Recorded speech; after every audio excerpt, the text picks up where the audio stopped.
चलो शुरू करें अगला डिस्कशन। हाँ, अभी हम क्या पढ़ने वाले हैं, वो सारे अग्रीमेंट जो क्या है पब्लिक पॉलिसीज के अगेंस्ट में है। तो सबसे पहला ही इसमें क्या नाम लिखा है, ट्रेडिंग विद एनिमी। एनिमी कौन होता है, दुश्मन होता है। तो ये आपके और मेरे एनिमी की बात चल रही है यहाँ पर, नहीं, तुम्हारे और मेरे एनिमी की बात नहीं चल रही है, हमारे इंडिया के एनिमी की बात चल रही है। अगर इंडिया किसी के साथ वॉर सिचुएशन में है या वॉर लाइक सिचुएशन में कि वॉर होने की प्रोबेबिलिटी है, तो क्या इंडियन गवर्नमेंट आपको अलाउ करेगी उस कंट्री के साथ कॉन्ट्रैक्ट करने के लिए?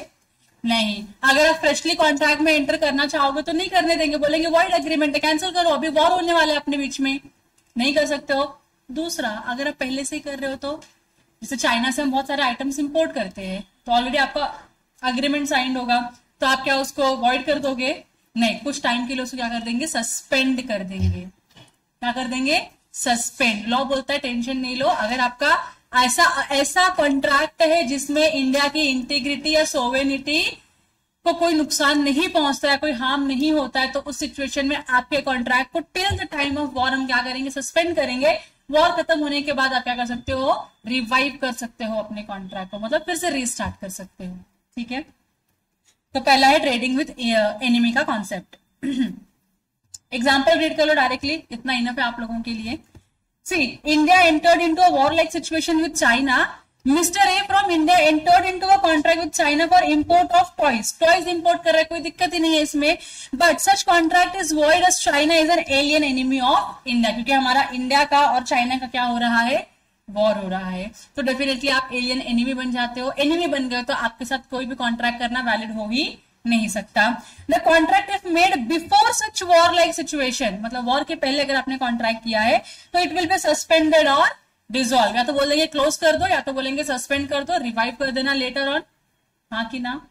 और like India failed apps like TikTok, PUBG क्या कर रहे थे, हमारी जो इंटरनल इंफॉर्मेशन है शायद से उनको फील होता है कि इंटरनल इंफॉर्मेशन सारी वहां पे जा रही है, मतलब इंडिया की सोवेनिटी एंड इंटीग्रिटी क्या थी, खतरे में थी, इसके लिए उन्होंने क्या कर दिया, इन सारे ऐप्स के ऊपर बैन लेकर आ गए। यस और नो, सही है कि गलत है? एकदम सही है। तो आप अपने एनिमी के साथ ट्रेड नहीं कर सकते हो, कब? जब हम क्या कर रहे हैं, वॉर लाइक सिचुएशन में है, तो ओके है। नेक्स्ट क्या है, stifling prosecution. Stifling prosecution, stifle का मतलब होता है स्टॉप करना, प्रोसिक्यूशन तो आपको पता है केस या स्यूट होता है, ठीक है। तो generally you do not have any right to stop any prosecution, neither you can ask anyone to stop the prosecution. So an agreement to stifle prosecution, that is an agreement to present proceedings already instituted from running their normal course using force, tends to be a perversion or an abuse of justice. अगर आप ऐसे कोई agreement में enter करते हो जो court के justice को प्रोवाइड करने के लिए ऑब्जर्व करता है या अब्यूज करता है, तो वो अग्रीमेंट क्या होगा, डेफिनेटली वॉइड अग्रीमेंट होगा। तो मैंने कोई क्राइम किया, मुझे किसी ने क्राइम करते हुए देखा, मैंने उसको बोला भाई मेरे अगेंस्ट केस मत कर, मैं तेरे को इतने पैसे देता हूं, सही है कि गलत है? सही है कि गलत है? गलत है। मैं मना करूं ना, मेरे अगेंस्ट केस मत कर। मैंने किसी का मर्डर किया, आज मैंने 1 मर्डर किया, कल 10 मर्डर करूंगी, परसों 100 करूंगी, कोई लिमिट रहेगा क्या मेरे ऊपर? नहीं। लेकिन अगर मुझे एक बार मेरे ऊपर केस हो गया, सजा मिलना चालू हो, तो मैं डेफिनेटली शायद कंट्रोल में आ जाऊं। अगर मैं सबके साथ ऐसे पैसे दे दे के सबको मैं अपना केस विड्रॉ करवाते रहूंगी, तो definitely I become very big terrorist और मर्डरर, हाँ कि ना। पब्लिक के लिए सही कि गलत है? मतलब मैं साइको बन गई हूँ, जो मिलता है रास्ते में उसको मार देती हूँ। हो सकता है कि नहीं हो सकता है? होना चाहिए क्या ऐसा? मतलब आपकी कोई गलती भी नहीं और आपको कोई मार के जा रहे हैं, मतलब मार रहे तो ठीक है, थप्पड़ वप्पड़ मारा, सोके, मर्डर नहीं होना चाहिए ना ऐसा, तो उसकी बात करिए। Therefore, such an agreement is void agreement, and the principle is that one should not make a trade of felony. आप किसी भी जस्टिस का या आपको ऐसे सीरियस मैटर्स का आप क्या नहीं कर सकते हो, ट्रेडिंग या बिजनेस नहीं कर सकते। ट्रेड इज बिजनेस, ठीक है। तो मर्डर करना क्राइम है, और क्राइम होने के बाद आपको सजा मिलनी चाहिए, बराबर की नहीं। आप लोगों के साथ बिजनेस करो कि मैं तुमको इतना पैसा देता हूं, केस मत कर मेरे ऊपर। सही है कि गलत है? ये एब्सोल्युटली गलत है। The compromise of any public offences is generally illegal. Murder करना इज अ पब्लिक ऑफेंस, गलत है, इलीगल है। कौन बोलता है ऐसा? तो अपना आईपीसी बोलता है, आईपीसी, सीआरपीसी, ये लोग बोलते हैं कि आप ये सारी एक्टिविटीज नहीं कर सकते हो, गलत है ये, पब्लिक के खिलाफ है ये, किडनैपिंग करना गलत है, ये नहीं करना चाहिए आपको, ये सुनो। लेकिन सीआरपीसी में ना कुछ क्राइम के लिस्ट दिए गए हैं, कुछ क्राइम ऐसे होते हैं जो कंपाउंडेबल होते हैं और कुछ क्राइम ऐसे होते हैं जो, कहां लिखा है, अनकंपाउंडेबल मतलब नॉन कंपाउंडेबल होते हैं, उनको आप कंपाउंड नहीं कर सकते। कंपाउंडेबल या नॉन कंपाउंडेबल ऑफेंसेस का मतलब क्या होता है? मैं रास्ते से चल रही थी, मेरे पास व्हीकल थी मेरी, मैं एक्टिवा पे हूँ, मेरे को एक्टिवा चलाने नहीं आती है, लेकिन फिर भी मैं ट्राई कर रही थी एक्टिवा चलाने का, सीखने का ट्राई कर रही थी। तो मैं किसी पर्टिकुलर रोड पे थी जहां पे मैं अपनी एक्टिवा लेके चल रही थी, ट्राई कर रही थी बैलेंस करने का, जो नहीं हो पा रहा था। तो सामने से कोई इंसान आ रहा था और मैंने गलती से ऐसा एक्सीलरेटर दबा दिया और सामने वाले पर्सन का एक्सीडेंट हो गया। ठीक है, एक्सीडेंट होने के बाद उसको ज्यादा चोट नहीं आई, क्योंकि मेरा एक्सीलरेटर कितना जा जाके जाएगा, मेरे को तो वैसे भी आता नहीं चलाने के लिए, तो ज्यादा उसको हर्ट नहीं हुआ। लेकिन हाँ, एक्सीडेंट हुआ, थोड़ा हाथ वाथ में खरोच वरोच आ गया, वो भी बंदा जो सामने था वो गिर गया अपने व्हीकल से, तो ऐसा सिचुएशन हो गया। मुझे बताओ, मैंने कोई बहुत बड़ा क्राइम कर लिया क्या? बहुत बड़ा क्राइम किया मैंने? बहुत बड़ा नहीं किया ना, बराबर की नहीं। छोटी मोटी चोरी कर ली, किसी घर में जाके 10-20 रुपए चुरा के लेकर आए, बहुत बड़ा क्राइम है क्या? नहीं। कोई रास्ते से चल रहा था, किसी ने मेरे को धक्का दिया, मैंने उसको बहुत जोर से गाली सुना दी और एक थप्पड़ मार दिया, मैंने बहुत बड़ा क्राइम किया क्या? नहीं। तो देयर आर सर्टेन क्राइम जो है ना, पार्टीज अगर मिलके बात कर ले, सेटल कर ले, तो कोर्ट तक मैटर जाएगा ही नहीं, मतलब आपस में बात करके आप उसको रिजॉल्व कर सकते हो। ठीक है, जो छोटे मोटे क्राइम होते हैं उनको आप क्या करा सकते हो? रिजॉल्व करा सकते हो। ठीक है, पार्टीज अपने में डिस्कस करके क्या करती है, ठीक है मुझे इतना कॉम्पेंसेशन दे दो, मैं तुमको छोड़ दूंगा, तुम्हारे पर केस फाइल नहीं करूंगा। और पुलिस भी उसको सपोर्ट ही करती है। पुलिस बोलती है क्यों तुम इतनी छोटी छोटी चीजों को लेके इधर जा रहे हो, कोर्ट में जा रहे हो, कोर्ट का टाइम बर्बाद करोगे, अपना टाइम बर्बाद करोगे, पैसे लग जाएंगे उसमें, तो nobody will get anything out of it, तो क्यों अपना टाइम बर्बाद कर रहे हो ना? तो एक सेटलमेंट ही कर लो तुम लोग, हो सकता है कि नहीं हो सकता। अगर पार्टी सेटलमेंट करने के लिए रेडी तो कोई दिक्कत ही नहीं है। तो there are certain cases, certain crime जिसका सेटलमेंट पॉसिबल है। अगर आप वो वाले क्राइम कमिट करते हो तो आप कौन से क्राइम कमिट किए हो? कंपाउंडेबल ऑफेंसेस आपने क्या किया है? कमिट किया है।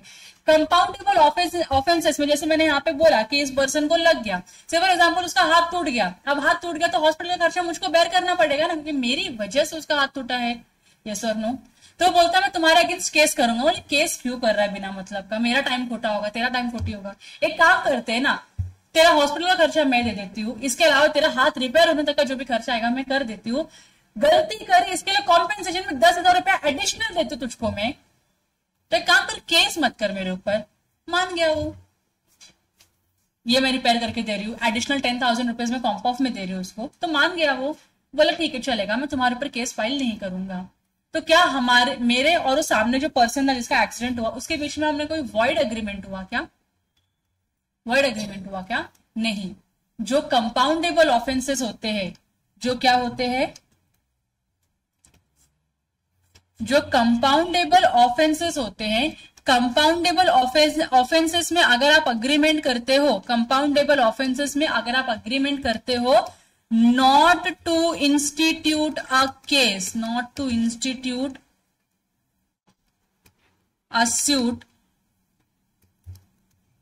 तो ये क्या होता है? एक वैलिड कॉन्ट्रैक्ट होता है। अगर ये कौन सा टाइप का ऑफेंसेस है? कंपाउंडेबल ऑफेंसेस है, तो मतलब छोटी मोटी गलती की आपने, कोई बहुत बड़ी गलती नहीं की है।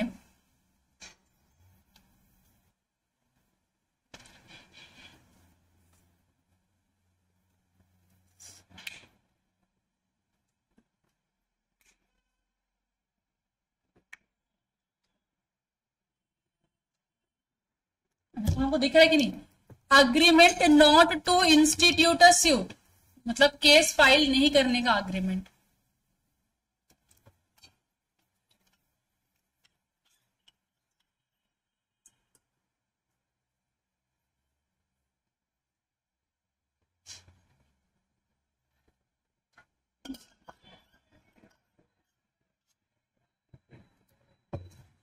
चलो क्लियर है यहां तक? कंपाउंडेबल ऑफेंसेस है, और अगर आप अग्रीमेंट करते हो उस पार्टी के साथ कि हम आपके अगेंस्ट केस फाइल नहीं करेंगे, तो वो वैलिड अग्रीमेंट माना जाएगा, वॉइड अग्रीमेंट नहीं होगा। So under the Indian criminal procedure code there is however a statutory list of compoundable offences and an agreement to drop proceeding relating to such offences. आप agreement कर रहे हो कि proceedings drop कर दो उस सारे ऑफेंसेस का जो कौन से ऑफेंसेस है, कंपाउंडेबल है, विथ और without the permission of the court as the case may be. The consideration the accused promising to do something for the complainant is not oppose to public policy. इसके लिए क्या होगा, आपका valid agreement होगा, valid contract होगा. यहां तक clear है. Thus, where A agrees to sell certain land to B in consideration of B abstaining from taking criminal proceeding against A. मतलब A क्या कर रहा है, अग्री कर रहा है B के साथ कि मैं अपना जमीन तुमको बेचूंगा, लेकिन अगर आप मेरे अगेंस्ट से क्रिमिनल प्रोसीडिंग फाइल नहीं करोगे तो with respect to an offence which is compoundable. ऐसा ऑफेंस किया है मिस्टर ए ने जो क्या है, कंपाउंडेबल है, तो यह agreement opposed to public policy नहीं है. इसके लिए ये वाला अग्रीमेंट जो है वो क्या होगा, वैलिड होगा. यहां तक क्लियर है. लेकिन मैंने मर्डर किया and murder comes under non compoundable offence.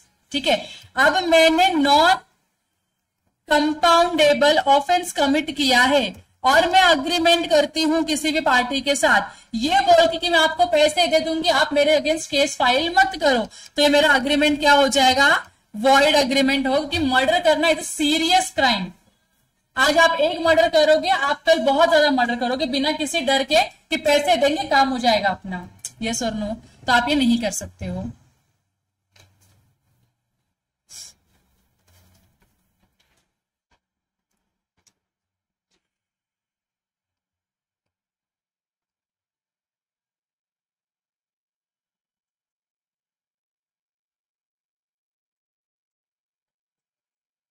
हो गया लिख के, डन, लिखा प्रेम,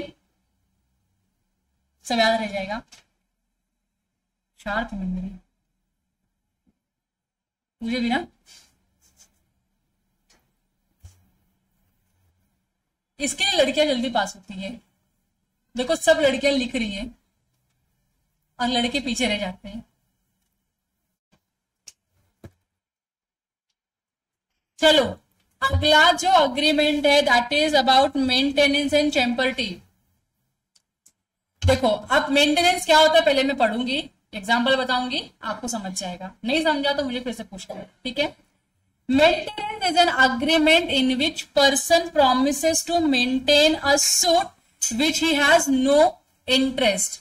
मतलब मैं किसी को प्रॉमिस करती हूँ, अगर मैं कोई एडवोकेट हूं तो मैं किसी को प्रॉमिस करती हूँ कि मैं आपके लिए क्या करूंगी, केस मेंटेन करूंगी, सूट मेंटेन करूंगी. क्यों करूंगी, क्योंकि शायद आपकी कैपेसिटी नहीं है सूट फाइल करने की, शायद आपके पास पैसे नहीं है सूट फाइल करने के लिए. इसके लिए मैं आपको मॉनिटरीली हेल्प करती हूँ ताकि आप ये सूट क्या करो, मेंटेन करो. इसके लिए इसको हम क्या बोलते हैं, मेंटेनेंस अग्रीमेंट बोलते हैं. ठीक है. अब देखो एग्जाम्पल, ए बी को ऑफर करा 2000 रुपीज पे करेगा कि if he sues C, A offer B rupees 2000 if he sues C for a case which they could have settled mutually under the provisions of law.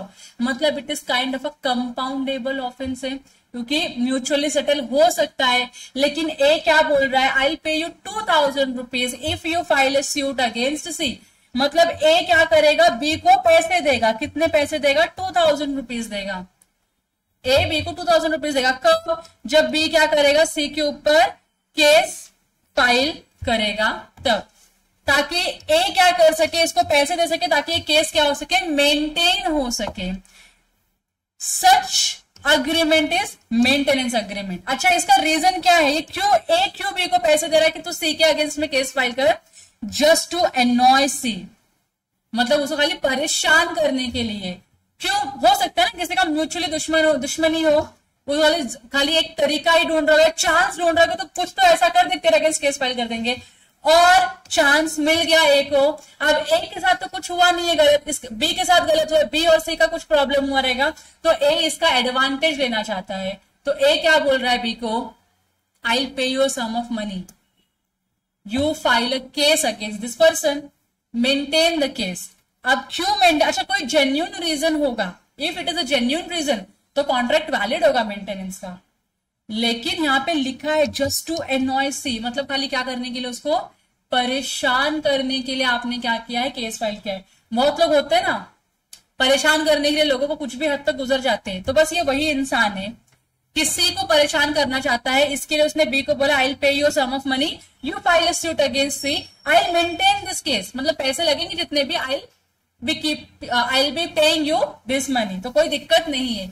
ये case जो हो रहा है, ये जो अग्रीमेंट हो रहा है between A and B is a void agreement, is a void agreement, क्योंकि आप क्या कर रहे हो, किसी को परेशान करने के लिए कुछ केस कर रहे हो, कुछ अग्रीमेंट में एंटर कर रहे हो, ठीक है। तो मेंटेनेंस का अग्रीमेंट वॉइड अग्रीमेंट है अगर ये हुआ तो। लेकिन अगर वैलिड रीजन है कि सच में बी चाहता है सी के ऊपर केस करे और सी और उससे कुछ उसका जो उसका डिफ्रॉड हुआ रहेगा, जो इसके साथ प्रॉब्लम हुआ रहेगा, उसको रिजॉल्व करवा सके, इसके लिए बी सी के अगेंस्ट केस फाइल करना चाहता है, but he is not having the money to entertain the case. इसके लिए ए उसको हेल्प कर रहा है genuinely to fight the case, genuine reason है, किसी को परेशान करने के लिए नहीं, then in that case this maintenance agreement will be valid agreement. Clear हो गया आप लोगों को मेंटेनेंस? चलो आगे बढ़ो। नेक्स्ट है चैम्पर्टी। चैम्पर्टी भी काइंड ऑफ मेंटेनेंस अग्रीमेंट ही होता है। मेंटेनेंस अग्रीमेंट में जो पार्टी पैसे दे रही है केस फाइल करने का, केस जीतने के बाद से कोई इंटेंशन नहीं कुछ रिटर्न में लेने का, ठीक है। चैम्पर्टी में उसका इंटेंशन होता है कि मैं तुझको हेल्प करूंगा केस जीतने में, केस जीतने के बाद जो भी तेरे को पैसा मिलेगा या जो भी तेरे को सेटलमेंट अमाउंट मिलेगा उसका सर्टेन परसेंटेज मुझको मिलना चाहिए, तो उसको हम क्या बोलते हैं, चैम्पर्टी। देखो, champerty is an agreement in which a person agrees to assist another, मतलब एक इंसान अग्री कर रहा है, प्रॉमिस कर रहा है कि मैं आपको असिस्ट करूंगा लिटिगेशन में, मतलब मैं आपको केस फाइल करने के लिए असिस्ट करूंगा, हेल्प करूंगा, in exchange of a promise to hand over portion of the proceeds of the action. मतलब ये जो एक्शन, लीगल एक्शन जो लिया है, इससे कुछ भी आपको मिलेगा बेनिफिट, सेटलमेंट अमाउंट, उसमें का एक पोर्शन आपको मुझको देना पड़ेगा, then only I will be assisting you in completing this case और फाइटिंग दिस केस। तो ये क्या होगा, चैम्पर्टी का केस होगा। क्लियर है? मेंटेनेंस में क्या है, कोई इंटेंशन नहीं है रिवॉर्ड लेने का कुछ भी। चैम्पर्टी में इंटेंशन है कि आप मुझे कुछ तो दोगे, जो भी आपको मेंटेनेंस अमाउंट मिलेगा उसमें का मुझे कुछ हिस्सा चाहिए, तो ही मैं आपको हेल्प करूंगा या असिस्ट करूंगा केस जिताने में। तो इसी को हम क्या बोलते हैं, चैम्पर्टी। क्लियर है? अब देखो यहाँ पे क्या लिखा है आगे एग्जाम्पल, अग्री करता है बी को कि मैं सारे जो भी एक्सपेंसेस होंगे केस फाइल करने का सी के अगेंस्ट में मैं तुझको पे करूंगा, provided B agrees to pay half of the amount received from the result of the suit to B. समझ आए? बी नहीं, ए को पे कर, प्रॉमिस करता है कि तू अगर प्रॉमिस करेगा मुझको कि जो भी तुझे सेटलमेंट अमाउंट मिलेगा उसका हाफ तो मुझको देगा, तो ही मैं क्या करूंगा, तुझको चैम्पर्टी में हेल्प करूंगा, केस में हेल्प करूंगा। So this is an agreement of champerty and the agreement for supplying funds by way of maintenance और चैम्पर्टी इज वैलिड। ये वैलिड होता है कब तक, जब तक इसमें ये दो चीजें नहीं होती है तब तक। मतलब आपका इंटेंशन है सामने वाले को खाली परेशान करने का, तो वैलिड नहीं होगा। और कोई गलत इंटेंशन से या गैम्बलिंग के इंटेंशन से अगर आप वो चैम्पर्टी या अग्रीमेंट ऑफ मेंटेनेंस में एंटर करते हो तो भी वो क्या होगा, वैलिड नहीं होगा, वर्ड हो जाएगा। Otherwise it is a valid agreement. ठीक है? So it is unreasonable so as to be unjust to the other party. अगर अनरीजनेबल है तो क्या हो जाएगा, ये वॉइड हो जाएगा, वैलिड नहीं रहेगा। और it is made by a malicious motive like gambling in litigation. Litigation में गैम्बलिंग करना कि देख सकते पैसे लगाते तो 100% केस तू जीतने वाला है, तो इस सिचुएशन में भी क्या होगा, आपका जो मेंटेनेंस है चैम्पर्टी का अग्रीमेंट है वो क्या हो जाएगा, वॉइड हो जाएगा। अदरवाइज वैलिड है। गुड इंटेंशन के साथ किया है तो वैलिड है, बैड इंटेंशन के साथ या मेलाफाइड के साथ किया है तो वो क्या हो जाएगा, वॉइड हो जाएगा। बोनाफिडे है तो वैलिड, मेलाफिडे है तो वॉइड। बोनाफिडे या बोनाफाइड का मतलब क्या होता है, इन गुड फेथ। मेलाफाइड का मतलब क्या होता है, इन बैड फेथ। तो ज्यादा इंफॉर्मेशन दे दिया क्या मैंने तुम लोगों को एक ही सेंटेंस में? नहीं? तो ठीक है।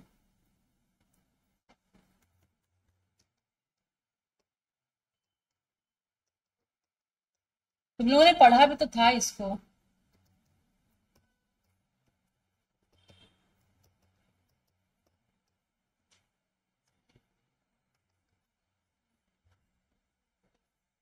ठीक है, मैंने यहाँ पे लिख दिया बोनाफिदे और मलाफिदे का मीनिंग। आप लोग ने नहीं लिखा होगा तो प्लीज लिख लो। अगर गुड इंटेंशन है मेंटेनेंस अग्रीमेंट का या टेम्पोरिटी अग्रीमेंट का, तो अग्रीमेंट क्या होगा आपका, वैलिड होगा। बैड इंटेंशन है, खाली सामने वाले को परेशान करना है, गैम्बलिंग करना है, स्पेकुलेशंस करना है, तो क्या हो जाएगा फिर, ये वॉइड हो जाएगा। चलो यहां तक हो गया। सॉरी दिख नहीं रहा आप लोगों को।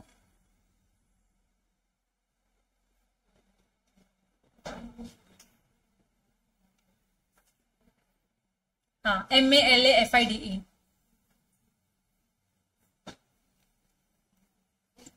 भाई यूनिट नंबर 3 आज खत्म करने का अपने को, तो जरा फटाफट जो भी लिख रहे हो फटाफट लिखो।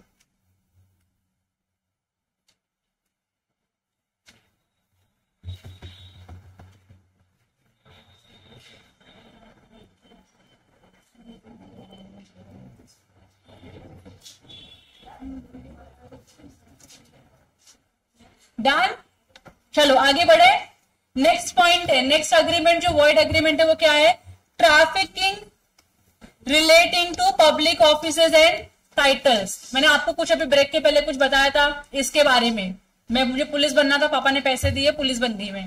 ये ट्रैफिकिंग होता है, मतलब you are buying and selling, that means you are trading in public offices and titles. Public offices का मतलब होता है public jobs, government job. Simple क्या होता है इसका मतलब, गवर्नमेंट जॉब्स। आप गवर्नमेंट जॉब के लिए क्या कर रहे हो, ट्रेडिंग कर रहे हो, पैसे दे रहे हो जॉब खरीद रहे हो, पैसे दे रहे हो जॉब खरीद रहे हो, पैसे देके जॉब खरीद रहे हो। या तो जो टाइटल्स होते हैं, टाइटल मतलब जो अवार्ड्स या रिवॉर्ड्स होते हैं, पद्म भूषण, पद्म विभूषण, और क्या होता है भारत रत्न, ऐसे जो बड़े बड़े अवार्ड्स होते हैं जो हमारे बहुत सारे लोगों को, बहुत सारे अच्छे अच्छे लोगों को मिलते हैं, आप वो भी क्या कर रहे हो, खरीद रहे हो।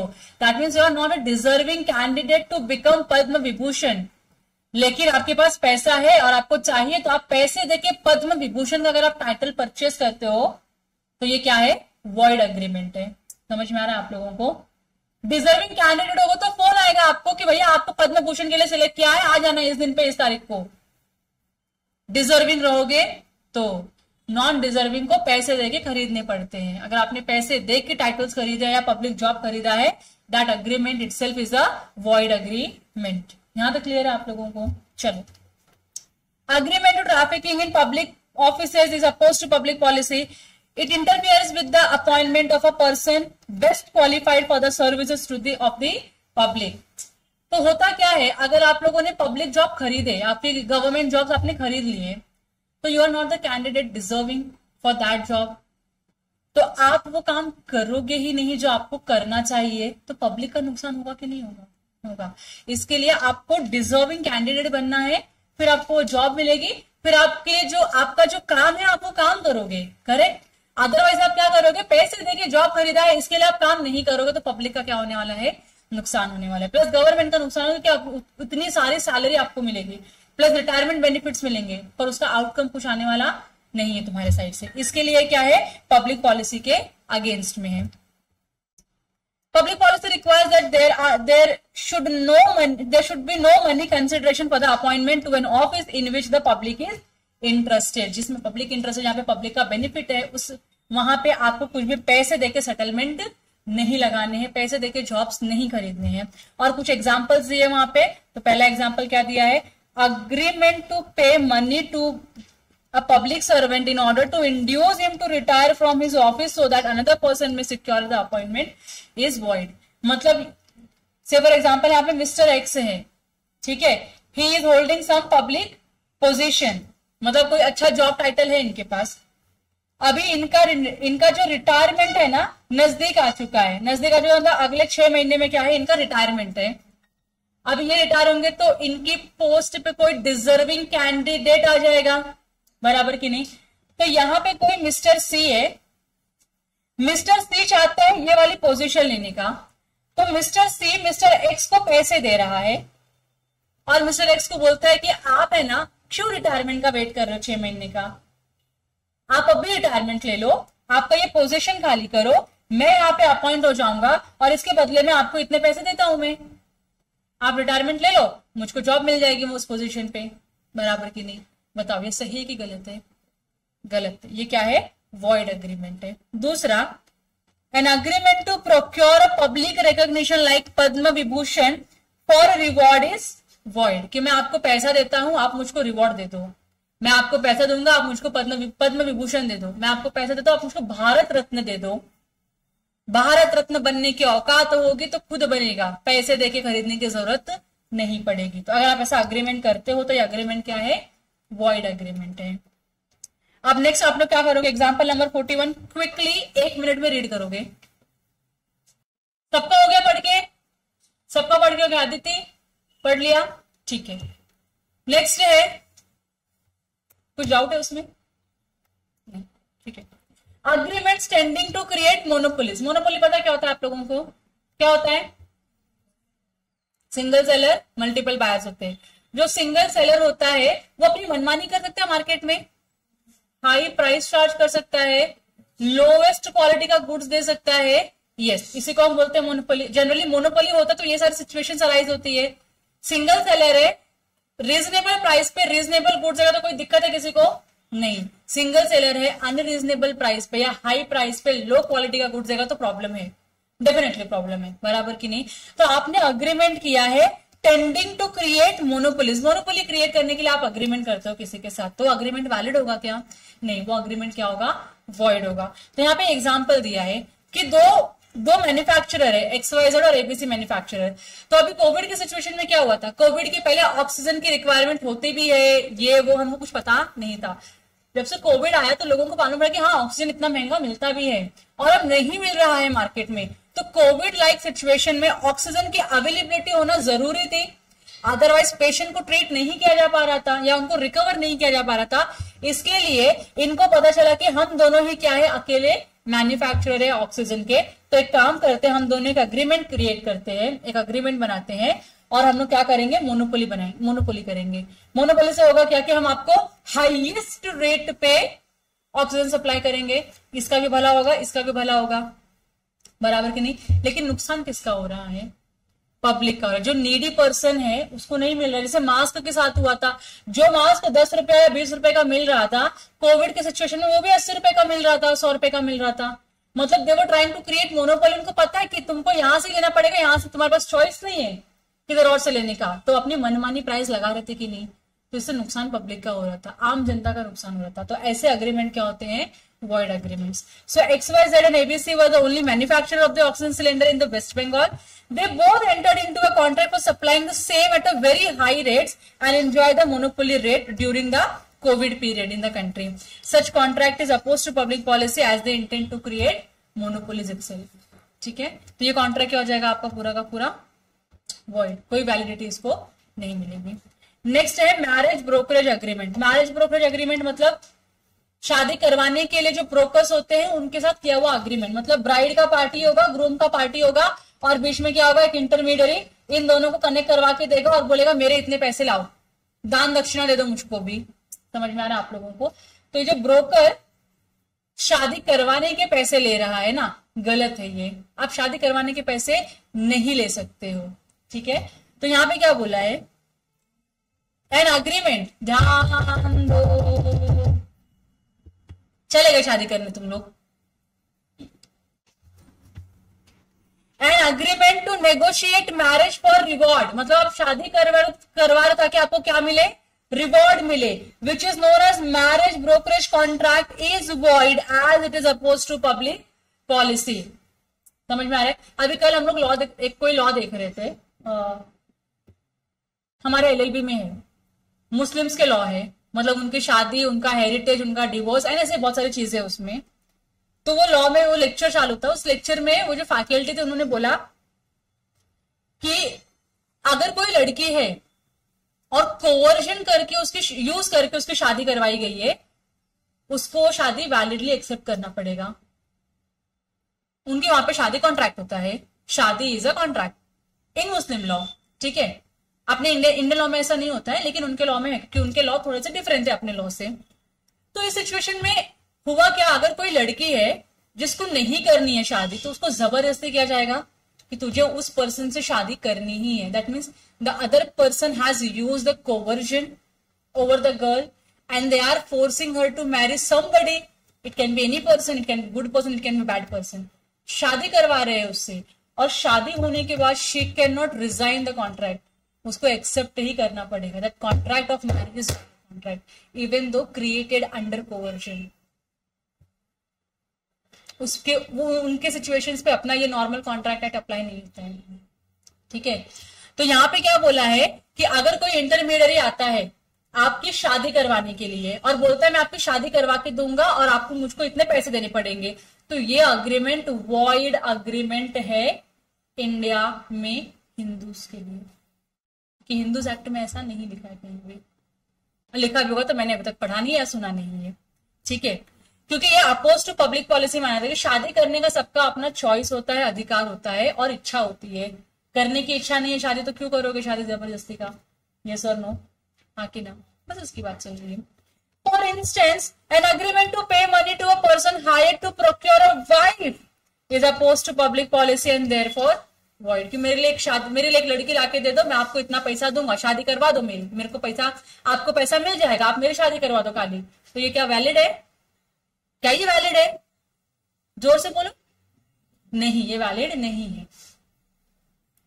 फिर यहाँ पे नोट दिया, जो मैरिज ब्यूरोज होते हैं वो किसी के लिए नेगोशिएट नहीं करते, कोई पैसे नहीं मांगते हैं शादी करने के या करवाने के बाद. इसके लिए वो लोग इस पॉइंट में कवर होते ही नहीं है.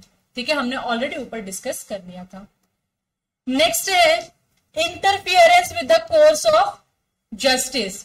मतलब आप अगर कुछ जजमेंट देना है कोर्ट को, ठीक है, आप उसमें इंटरफियर कर रहे हो. आप किसी भी पार्टी को, विटनेस को, जज को या किसी भी XYZ पर्सन को आप पैसे दे रहे हो कि आप जजमेंट मेरे फेवर में दो, उनके अगेंस्ट में जजमेंट आना चाहिए, तो आप गलत कर रहे हो ना. कोई विटनेस है जिसने देखा है मुझको क्राइम करते हुए, मैं क्राइम कर रही हूं ऐसा देखा है उस विटनेस ने, और मैं उस विटनेस को बोलती हूँ तू पैसा ले लेकिन कोर्ट में मेरे अगेंस्ट गवाही नहीं देगा, तो क्या मैं कोर्ट के जस्टिस को प्रोवाइड करने में इंटरफियर कर रही हूं? यस. तो ये अग्रीमेंट क्या होगा? वॉइड होगा. So an agreement whose object is to induce any judicial officer. ऐसा कोई अग्रीमेंट जिसका ऑब्जेक्ट क्या है? किसी जुडिशियल ऑफिसर को इंड्यूस करना of the state to act partially और करप्टली इज वॉइड. मतलब आप उसको करप्ट करना चाहते हो, आप उसको बोले कि ऐसा कर या वैसा कर, आप उसको बताना चाहते हो, तो ये क्या है? वॉइड अग्रीमेंट है, as it is oppose to public policy. यहाँ पे एग्जांपल दिया हुआ है,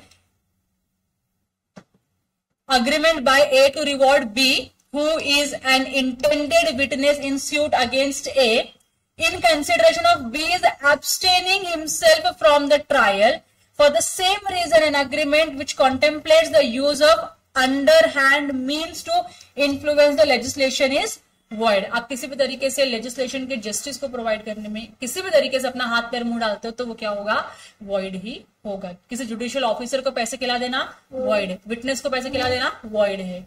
समझ में आ रहा है आप लोगों को? ये सारे अग्रीमेंट्स आपके वॉइड है. क्या पता वो विटनेस आपके पैसे भी लिया और जाके कोर्ट में गवाही भी दिया कि यही वो मर्डरर है, मैंने देखा अपने आंखों से, और कल रात को आके मुझको पैसे भी देकर गया 50 लाख रुपए, और बोला कि कोर्ट में प्रेजेंट मत होना जजमेंट ये विटनेस बन के, लेकिन फिर भी मैं क्योंकि अच्छा इंसान हूं मैं आया हूं.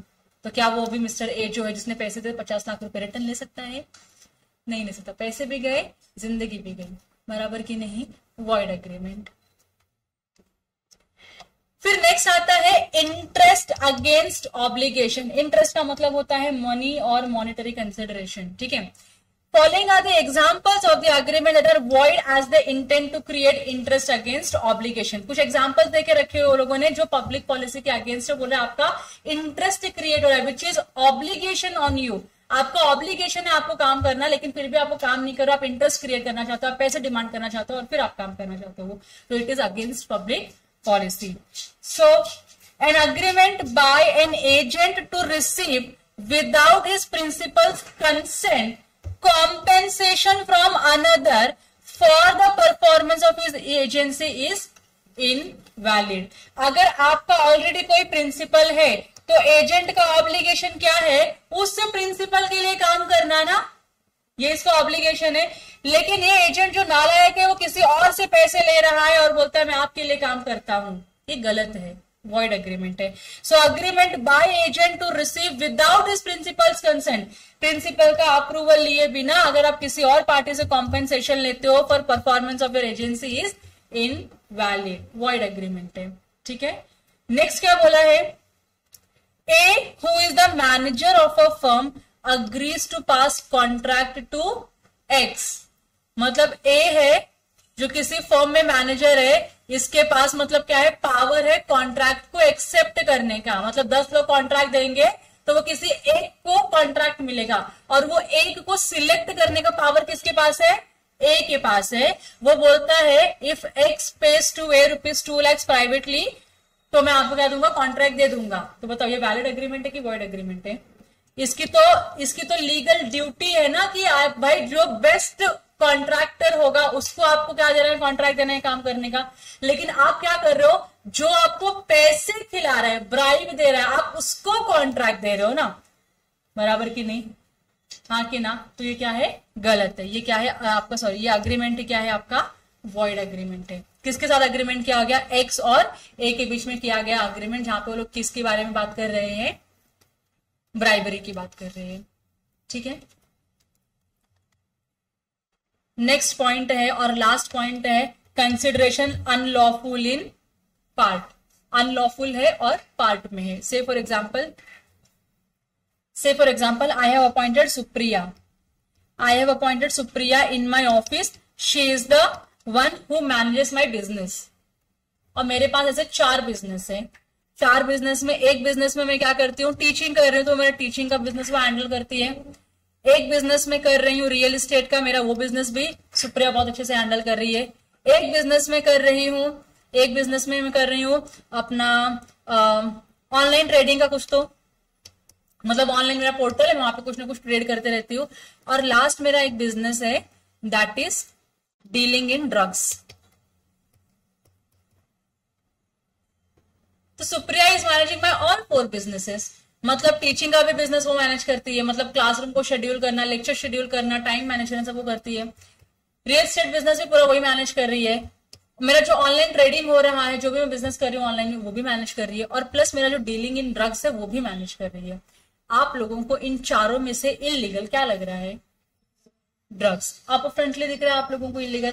अब ये चारों काम करने के लिए सुप्रिया को I am paying ₹5 lakhs per month. Supriya खुशी खुशी करेगी ना, है ना? सुप्रिया खुशी खुशी करेगी, 5 लाख रुपए उसको पर मंथ मिल रहा है तो खुशी खुशी करेगी। प्रॉब्लम क्या है, अब क्या ये 5 के 5 अग्रीमेंट लीगल है? मतलब मैंने सुप्रिया के साथ अग्रीमेंट नहीं, सुप्रिया तुम मेरे 4 बिजनेस को हैंडल करोगे और तुमको मैं 5 लाख रुपीज पे करूंगी। सुप्रिया अग्री कर गई है, लेकिन इसमें से 3 बिजनेस मेरे क्या है, लीगल है। एक चौथा जो बिजनेस है मेरा वो क्या है, इलीगल है। अगर मैं इन चारों बिजनेस का मैं कितना रेम्यूनरेशन सुप्रिया को दे रही हूं, अगर मैं सेग्रीगेट कर पाती हूं, मतलब 5 लाख में का जो मेरा एक अनलॉफुल बिजनेस है, उस बिजनेस को मैनेज करने के लिए मैं सुप्रिया को कितने पैसे दे रही हूं, अगर ये सेग्रीगेट मैं कर सकती हूं तो मेरा ये वाला जो कॉन्ट्रैक्ट है ना, ये कॉन्ट्रैक्ट क्या हो जाएगा, वॉइड हो जाएगा। और ऊपर के जो 3 है वो क्या हो जाएंगे, वैलिड हो जाएंगे। मतलब मेरा ये वॉइड अग्रीमेंट है और ये 3 क्या है, वैलिड अग्रीमेंट है। लेकिन if I am not able to bifurcate कि मैं 5 लाख रुपए में से इसको चारों एक्टिविटीज में से कौन से एक्टिविटी के लिए कितना मैं पे कर पा रही हूँ, उसका मेरे पास कोई बाइफरकेशन नहीं, कोई हिसाब किताब नहीं है, तो इस सिचुएशन में पूरा का पूरा agreement with Supriya will be void agreement. समझ में आ रहा है आप लोगों को? So by virtue of section 24, if any part of a single consideration for one or more object, एक ही कंसिडरेशन जा रहा है 5 लाख रुपए का for one or more object, or any part of any one of the several consideration is a single object is unlawful, the agreement is void. Agreement क्या हो जाएगा, void हो जाएगा। And this section is obvious consequence of a general principle of section 23. Therefore, no promise for the lawful consideration if there is anything illegal in consideration which must be taken as a whole. General rule is that where the legal part of a contract is severed from the illegal part, the bad part may be rejected and the good one can be retained. But where the illegal part cannot be severed, the contract is altogether void. बस इतना ही समझा आप लोगों को? Simple है. अगर आपका consideration part में अनलॉफुल है तो जो पार्ट अनलॉफुल है अगर आप उसको सेग्रीगेट कर सकते हो तो वही क्या हो जाएगा, आपका वॉइड एग्रीमेंट हो जाएगा. ठीक है. अगर आप पूरे कॉन्ट्रैक्ट का एक ही कंसिडरेशन दे रहे हो और उसको आप सेग्रीगेट नहीं कर पा रहे हो कि कौन से काम के लिए क्या पेमेंट कर रहे हो, क्या कंसिडरेशन दे रहे हो, तो इस सिचुएशन में पूरा का पूरा जो आपका कॉन्ट्रैक्ट है वही क्या हो जाएगा, वॉइड हो जाएगा. चलो यहां तक हो गया. Okay, that's all for the day. आज का लेक्चर यहीं समाप्त करते हैं. बाकी की चीजें हम कल डिस्कस करेंगे. Thank you for your time.